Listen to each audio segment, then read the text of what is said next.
All right, we're live. Welcome, everyone. Thank you for registering and attending this event. We'd like to welcome you. And I'd like to let you know that if you can always use the comments. We'll be able to see your comments during the event. So if you have any questions, you want to share anything, feel free to do that. And in the meantime, I'd like you to also introduce yourself if you'd like to.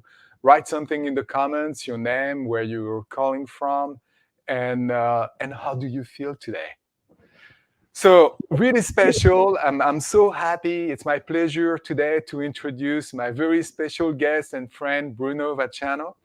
And Bruno is a certified Goleman Emotional Intelligence coach. He has over 20 years of experience as sales manager in international organizations. And he's the founder of Emotional Strategies, where he shares his firsthand experience with sales leaders on how emotional intelligence can help them not only to take the sales performance to the next level, but also to help their team to lead them through challenging times. Bruno, so glad to have you here. And I'd like to ask you my first question, the question I always ask my guests. What's your why? Why are you in sales, and why are you teaching emotional intelligence to help people in sales? Tony, thank you very much. I'm so glad to be here. I want to say hello to all the participants. And my why is very easy. I enjoy what I do. I'm in love with human interaction. And you know that in my own life, I've managing very demanding clients, collaborated with tough bosses, and also have led many different sales teams through challenging scenarios. And what have always motivated me was to find the key to talk to all different people with different behavioral styles, different backgrounds, in order to uh, deeply connect, bring them on board, make difficult conversation easy. And you know, human interaction may be difficult sometimes, and especially in sales, for one very simple reason: sales have a very bad reputation. Mm. Yes, salespeople have a very bad reputation. And research shows that only 5% of buyers trust a salesperson. Only Tony, 5% of buyers trust a salesperson. I believe that. do you trust me? I trust you because I know you. Oh, But if okay. you were knocking on my door and I don't know who you are and you want to sell me something, I probably will not trust you. Yes, you've said the door. And you can imagine, you can feel, you can picture the interaction between sellers and buyers. Hmm. The buyers tries try to avoid having any interaction with sellers. They close the door. They build a wall of Hmm. resistance. Hmm. Hmm. On the other side, there are the sellers who need to interact with buyers. They need to overcome that wall of resistance. They need to open the door.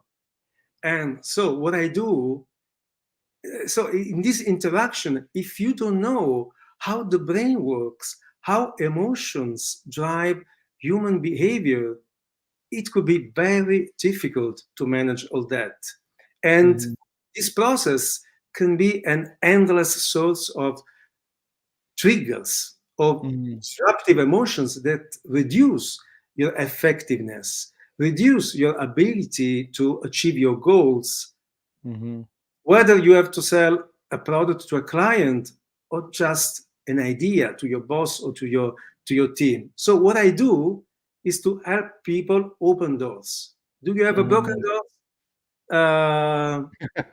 Well, you can call me. I can fix it, or maybe I can tell in a more professional way. I help sales professional develop and leverage emotional intelligence skills in order to keep a high level of performance even in stressful context or challenging Hmm. scenarios.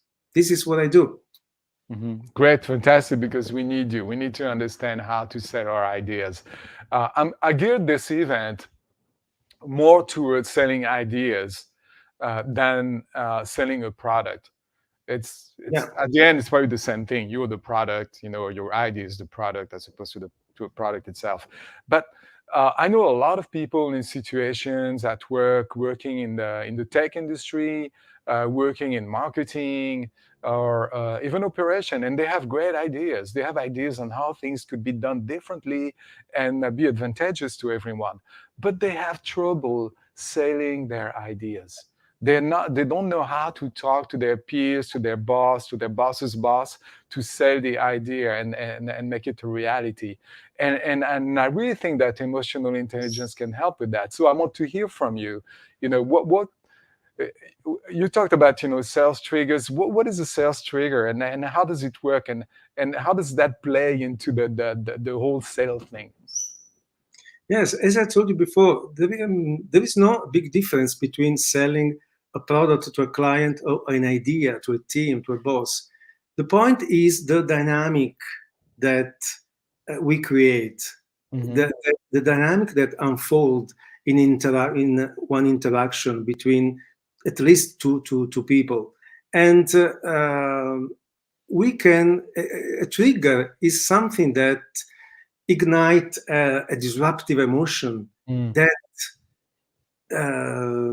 stops you from being effective. So Mm-hmm. you know what to do, but you don't know how to do it because Mm-hmm. in that time you struggle in doing something. And this is why emotional intelligence can help people to to overcome all these to manage all these emotional triggers. And I think that the easiest way to start selling something is focusing on three steps. Very easy. Three Mm-hmm. steps. Yes, there are three steps that correspond to three emotional intelligence skills. Mm-hmm. And the first one is self-awareness. You need to develop your self-awareness. What I mean? So let's consider the metaphor of the opening the door of resistance that has been closed by fire. Mm-hmm. Okay, so first of all, you need to understand if you really want to open the door. So you have to check your mindset. So Tony, Mm-hmm. let me ask you and all the participants, what are the first thoughts that you associate to the word seller? Wow, that's an interesting question. So I'm curious to what people are going to say, like, what they associate with sales. Talking to myself, when I think about sales, the first picture that comes to my mind is the car salesman, and I feel like being uh, manipulative, And tricking people, being a trickster, like kind of thing. Like it's not a good feeling. It's not like, yeah, I want to be, a salesman. It's more like, do I want to do this? Tony, yes, manipulating, tricky, too pushy. Yeah. Yeah. Point is, okay, we have seen the research before that only 5% trust a salesperson. The point is that we all have similar thoughts about sales. So the point is, as long as we consider sales something that is so far from our ethical values, we will never commit ourselves to Hmm. Hmm. open those doors. So, first, we need to redefine what we mean for sales. Mm-hmm. And what many people don't know, included many sales leaders, is that the origin of the word sell that comes from a Scandinavian word that is selzig, that Mm. means serve. So, Serve. serve, yes. Huh. So, sales have a noble purpose to serve another person. Mm-hmm.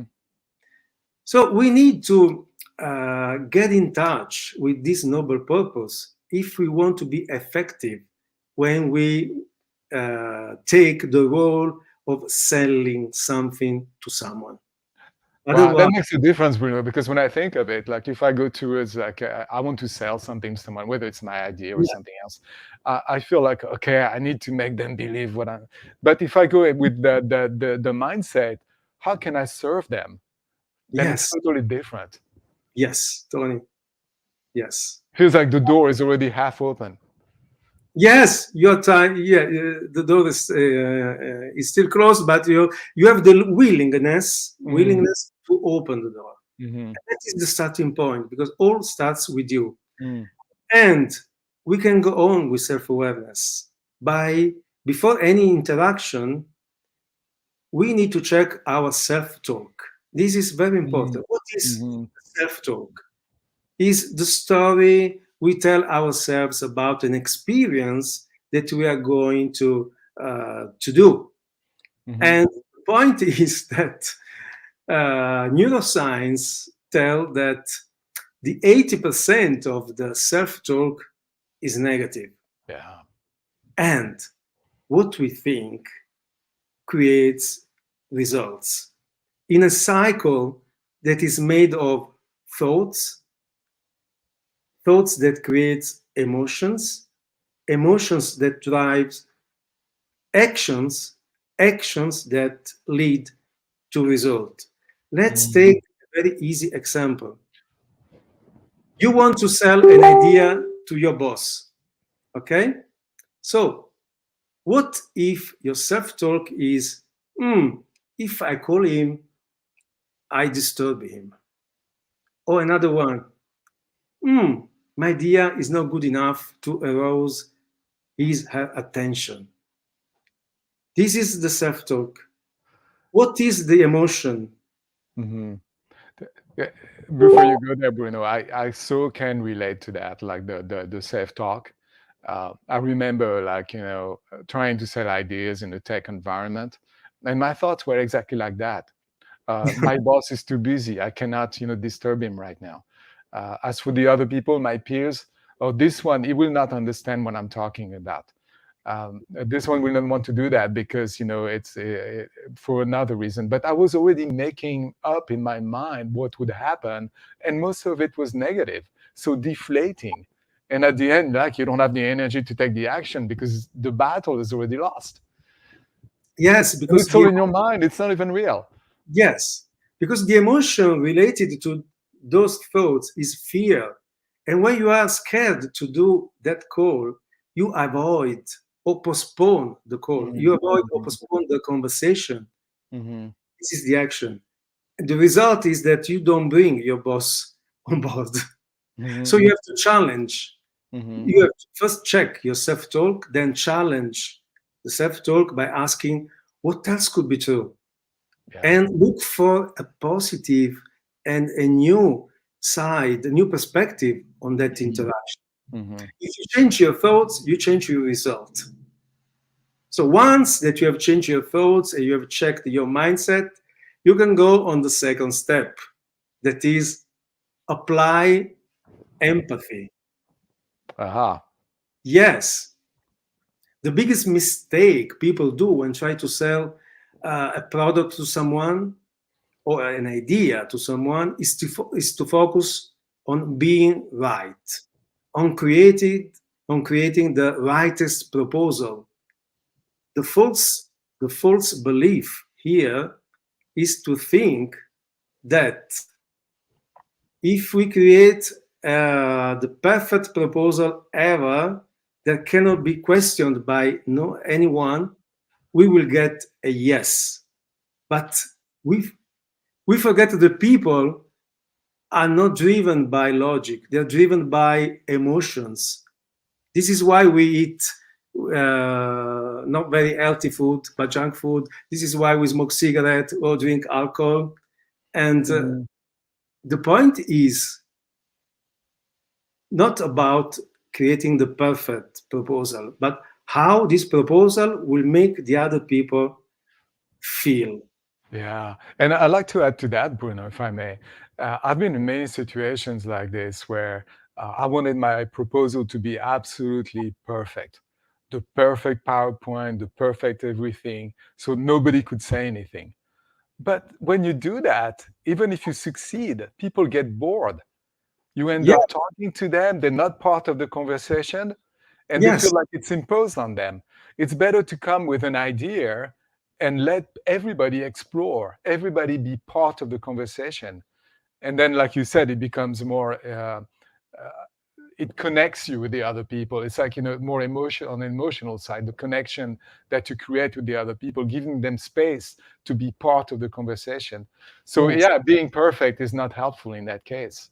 No, the point is that we focus on the proposal, on Mhm. being right, Mhm. but there is much more. Let's take an example. If you um, let's imagine that you have proposed a training one of your fantastic training and coaching programs to Mhm. an HR manager. Mhm. And you send a proposal where you say, okay, Mr. HR manager, this fantastic training program is for free. Is for free. So it's something that cannot be questioned. So Mhm. you wait for the answer. Okay, now he's going to answer my proposal, and the answer is no. You say, how is it possible? How is it possible? An answer like that. There is something that we don't know. For instance, you don't know if this HR manager has already a supplier and maybe he's a friend of him or her. And having a conversation about ending a long term collaboration may be painful for him. Or another thing that you don't know, if is this HR manager a risk taker or a risk avoider? Mm. Because maybe he's wondering, what is the risk that I'm taking if I decide to work with Tony with a free training program? So there is a lot we don't know about that. And if our proposal, our perfect proposal, is creating a pain or a discomfort for the other person, we will never get a yes. So Mm. we need to shift the focus from the proposal to the other person. So we need to empathize, pay attention to what is their communication style, behavioral style, what really matters to them, what motivates them. Uh, you know, we need to shift the focus and collect a lot of information because the point is to feel the other person feel good about. So it sounds like in your first interaction with the person, you're not gonna go straight for your perfect proposal and tell them how you are the best and your proposal is the best, but you're gonna focus on them. You're gonna focus on them, be curious about them, and try to understand who they are, where they're coming from, so you Yes, get a sense of what they care about and what scares them and so on. And once so this is the power of empathy, is to be able to really listen to someone, to be curious about them and understand how they feel. yes. We need to do both. We know that we have to create a good proposal, Mhm. but it's not enough. It's not Mm. enough. There is something more that we need to think about the other person, how this proposal will make the other person feel. Because if I make you feel bad about Mhm. the proposal that I'm sending to you, you will never say yes to me. And another thing I want to say here, Bruno, is like you could do that in your head and end up in self-talk. Yes, And that would be defeating you. So you don't want to do that in your head. You want to do that face to face in a real conversation with the person. yes, absolutely. Absolutely, Tony, correct. And then once you have collected all this information about the other person, you can go to the step number 3, that is adaptability. Adapt Mm. your communication. Because the biggest mistake that people often do is they don't adapt their communication to different audiences. Mm. They keep on communicating with their own style, the one that is more familiar to them, but is not the more familiar to the people they are talking to. Mm. And when you say that, Bruno, are you talking like, about something like NLP, like, mirroring someone else's movement or way of talking? Something very, very, very much simple, much easy. That is about trying to understand what are the values of these people, what moves them, Mm, um, what is their communication style. mhm, Do they want to know? Do they want to get down to business immediately, or maybe they want to talk about how the weekend has gone? Uh, you can you mhm, can change your communication style. Let's take an example. mhm. Tony, tomorrow is your lucky day. Yes. All right. Oh yes, prepare yourself. I have arranged two meetings with two very important people. Yes. Mm. One is Elon Musk. Whoa. Okay. The second one is Dalai Lama. Whoa. So you have the chance to present them your fantastic coaching and training programs. Are you going to talk to them in the same way or to change your communication? I see what you're saying. Yeah, totally. In front of Elon Musk, I think that the way I would communicate would be very different from the way I would communicate to the Dalai Lama, especially if I'm trying to sell them a coaching program. Let's try. For instance, okay, now I'm talking to Elon Musk. Let's try. Mr. Musk, this is a unique coaching program designed for visionary people to help visionary people achieve ultra high risk business target.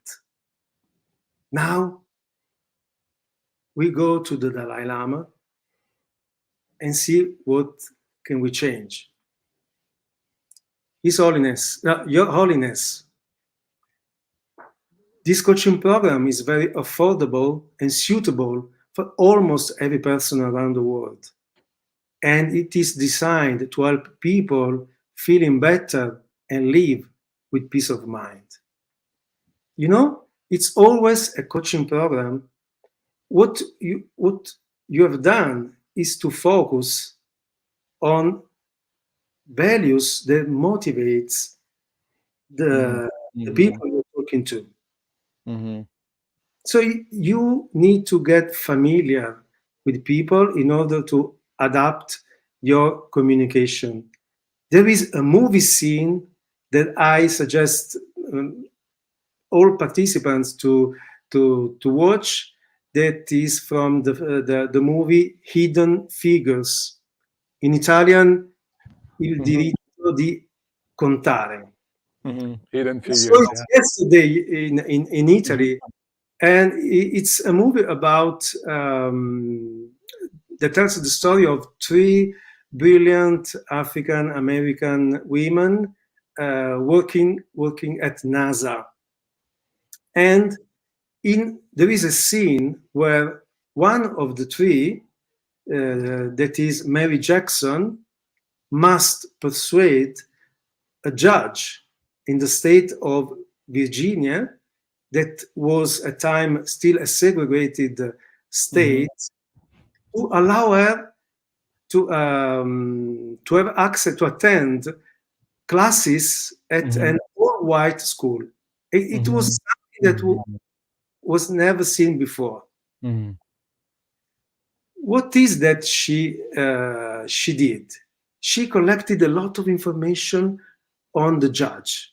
mhm, What she found out was that that judge was the first in his family to serve the Navy.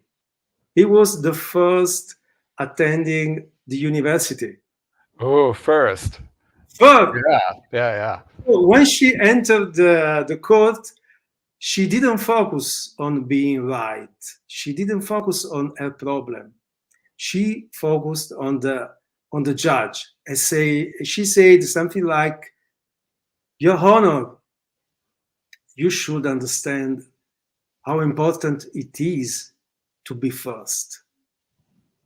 Mhm. Then she Mhm. keep on talking, and at the Mhm. end, she she ended her pitch by saying, "Your Honor, of all the causes that you are going to hear today, which one will make you the first?" Mhm. So she leveraged his drive to be the first. Mhm. This is why she succeed in having access to go to the high school. And she was So, the black yeah, woman. I can see how empathy leads to adaptability. With empathy, you care enough that you are curious, that you listen to the people, that you get to know them, you get to know who they are as a person, what they care about. And once you know that, the adaptability part say, okay, that's where I'm going. And again, I think it's part of being a servant more Yes, than manipulating people, because you want them to get something out of it. What is it that they can get out of it? And that's where you're going, serving them with something that's worthwhile. And then sales becomes something totally different.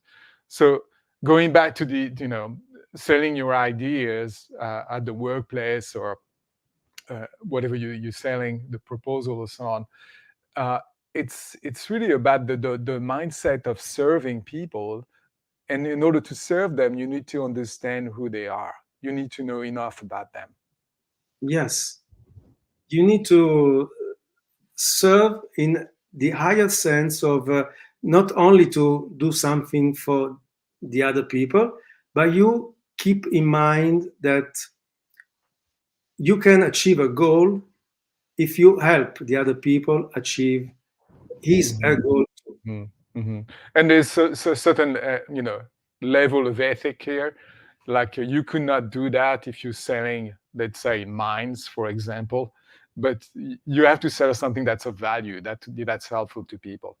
Yeah, That it has to be connected with some kind of greater good somewhere. yeah. Yeah. And Tony, so this is the first way to be more effective in selling an idea. Three simple steps. But even if we follow those steps, the interaction between people may always be difficult and may be a source of triggers. So I don't know if we have time to share some triggers. I don't know if This you is have. this is so important, and I can see the engagement, like everybody's listening. So let's go there. We may go like 5 minutes over, and that's okay. Um, One thing I want to ask you, one of my problem, my triggers in sales is like, uh, people who have an excuse to procrastinate, the lack of urgency, or maybe a lack of commitment. And the things I hear is like, I'm too busy right now, so let me think about it, and I'll get back to you in a couple of months. And I know some people, it's been like, 5 years like that. And some other people say, okay, I need to talk to my wife, like, you cannot make a decision yourself. And some other people, it's like, I'm kind of tight right now on money, and I know that, like, they have tons of money at the bank. So it's always, there's always an excuse, and I feel like it's an excuse for something else. So how do you deal with that? Wow, what an example. Thank you for sharing that. I think that's something that is familiar to many people. And I think that in this case, a mix of sales professional skills and emotional intelligence skills may help. Let's look at this trigger. So the lack of urgency. If we see it from a sales professional skill point of view, Mm-hmm. we know that in the sales process there is a step that is called qualify the prospect. Mm-hmm. And one thing that you need to do is to uncover the level of urgency. of a Mm, problem. Because maybe you are good enough to uncover the prospect pain or problem, but you need to understand if that problem need to be fixed mhm, when. Because if there is no urgency, they don't need a solution. They don't need to fix the problem now. So you send a proposal, a solution for something that they are not interested yet. mm, mm, Having a problem doesn't mean they need a solution. There is mm, the urgency that makes the difference. So, how can you explore that? Simply asking how urgent is for you to fix the mhm, problem or mhm, achieve the goal. Or if you want to do it in a more professional way, you can ask the why now question. What mhm, makes, Mr. Prospect, what makes you look at a solution now? mm, So you can have a lot of information. So you mhm, decide then if it is a qualified client for you or not. But this is the technical skill, the sales professional skills. mhm, But sometimes you know that you know that you have to qualify a prospect, but you don't do it because the lack of emotional intelligence skills. An example: you go to a client and you catch a buying signal, a very strong buying signal. mm, So, Tony, you are so happy. You're thinking, oh my God, yes, I'm closing the deal. I'm so happy. So you skip, you avoid asking some questions. And this is a lack of emotional balance. It's not a lack of technical skills. mm, Or maybe you know that you have to ask some questions, but you are afraid to ask. And this is a lack of assertiveness. That mm. is another emotional intelligence skill. So So, going back to the self-awareness, being self-aware of what's going on inside, what emotions are there, your mental state, and make sure you don't skip a step. yeah, yes, yes.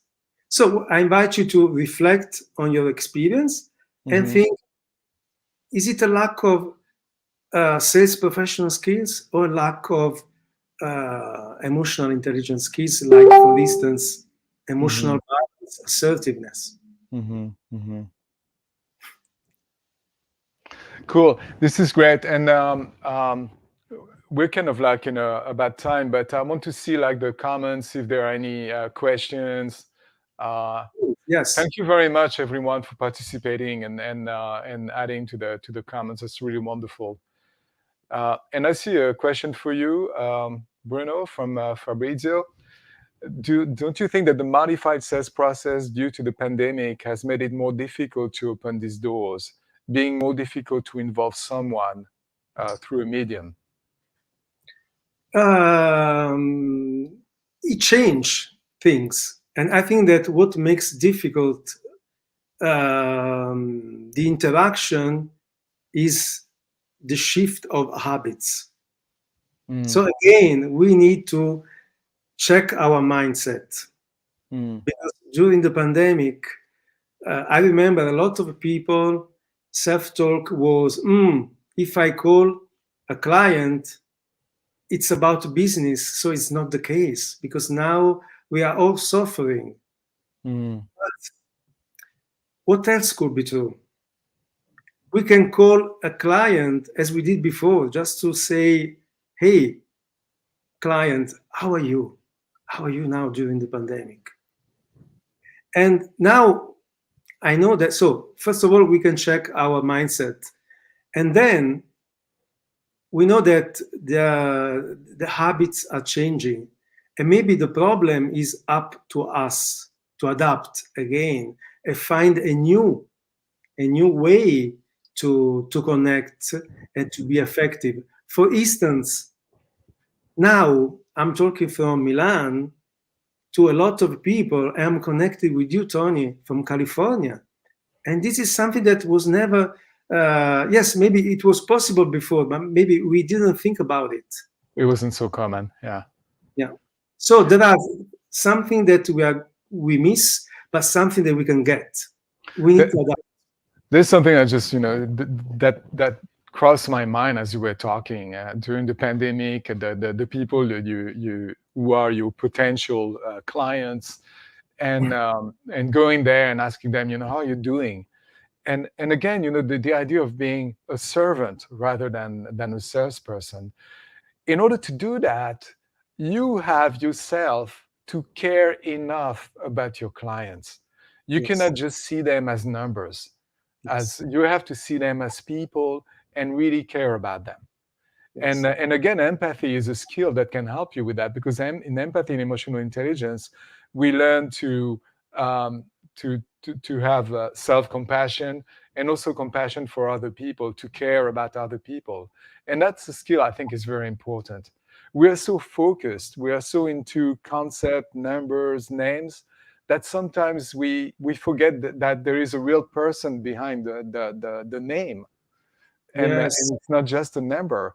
and yes. and we need to recreate that. We need to be able to recreate that inside, to have kind of like a heart connection, I would say, with the people. So we really care, and it shows when we are asking, how are you doing? Yes, and also we need to put ourselves in the buyer shoes. Mm-hmm. Now they are working remotely. They have thousands of emails to check. So, we need to understand that they cannot reply back to everyone, but we don't have to take it personally. So we have to facilitate their work, their job. We need to find a way, and we find a way by empathizing. Mm-hmm, mm-hmm.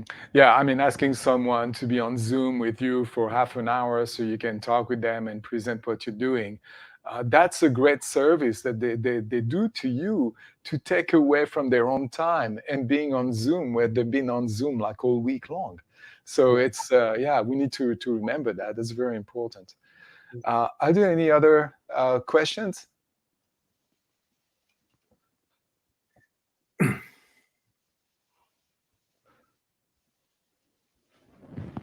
Yeah, I see a lot of great comments. Thank you very much for participating. Any closing words, Bruno, on the sales process and selling with the emotional intelligence? Try to enjoy and think about what will make this job worthy. Mm, I love it. Thank you so much. Thank you, everyone, for being with us today, Thank you. and I'll hope to see you next week. Thank you, Thank Bruno. you all. Thank you, Tony. So nice. Such a pleasure to be here with you today.